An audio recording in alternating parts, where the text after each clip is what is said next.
The United States dollar took another pounding on German, French, and British exchanges this morning, hitting the lowest point ever known in West Germany.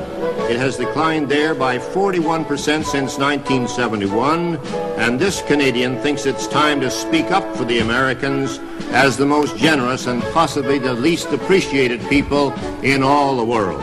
As long as 60 years ago, when I first started to read newspapers, I read of floods on the Yellow River and the Yangtze. Well, who rushed in with men and money to help? The Americans did, that's who.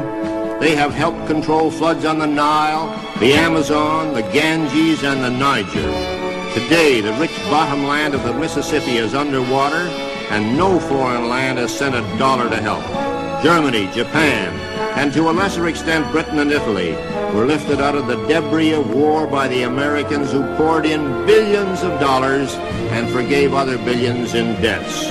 None of those countries is today paying even the interest on its remaining debts to the United States. When the franc was in danger of collapsing in 1956, it was the Americans who propped it up, and their reward was to be insulted and swindled on the streets of Paris. And I was there, I saw that. When distant cities are hit by earthquake, it's the United States that hurries in to help.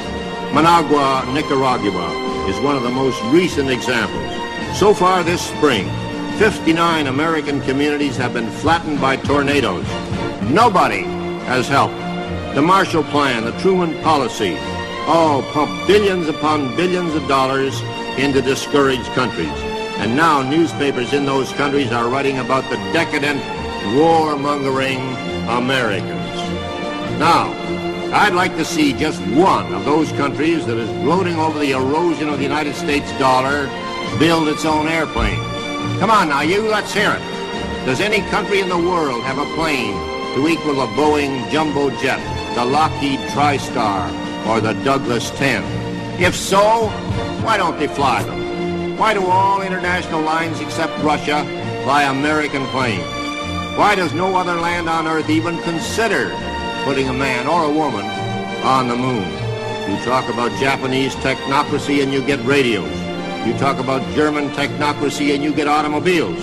You talk about American technocracy and you find men on the moon, not once but several times, and safely home again. You talk about scandals and the Americans put theirs right in the store window for everybody to look at. Even the draft dodgers are not pursued and hounded.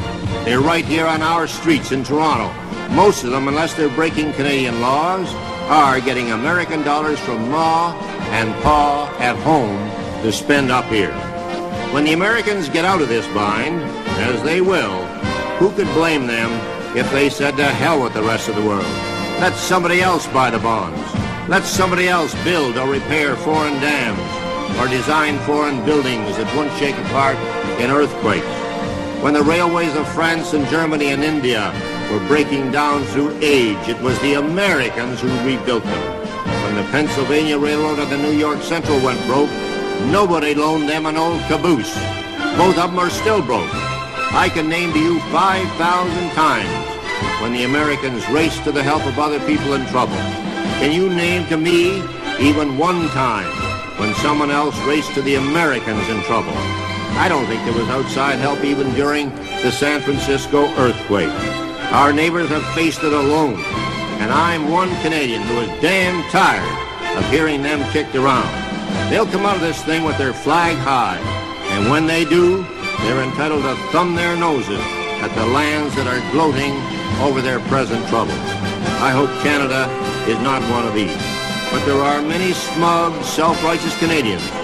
And finally, the American Red Cross was told at its 48th annual meeting in New Orleans this morning that it was broke.